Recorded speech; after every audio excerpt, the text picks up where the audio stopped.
প্রকল্প হল রংপুর বিভাগ গ্রামীণ অবকাঠামো উন্নয়ন প্রকল্প। প্রকল্প পরিচালক সাখাওয়াত হোসেনের এই প্রকল্পে বাজেট ধরা হয়েছিল 28 কোটি 84 লক্ষ টাকা। পরবর্তীতে আরেক ধাপ বাজেট বাড়িয়ে 30 কোটি 58 লক্ষ টাকা করা হয়।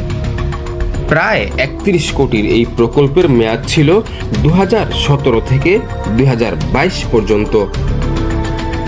অনুসন্ধানে জানা যায়, সাখাওয়াত হোসেন এই প্রকল্প থেকে প্রায় 5 কোটি টাকা ঘুষ নিয়েছেন। 5 কোটি টাকা দুর্নীতি করায় পরবর্তীতে প্রকল্পে টাকার সংকট দেখা দেয়। সাখাওয়াত হোসেন 21-22 অর্থ বছরে সেই মিটিংয়ে অতিরিক্ত আরও 200 কোটি টাকা বরাদ্দ প্রয়োজন বলে মন্তব্য করেন।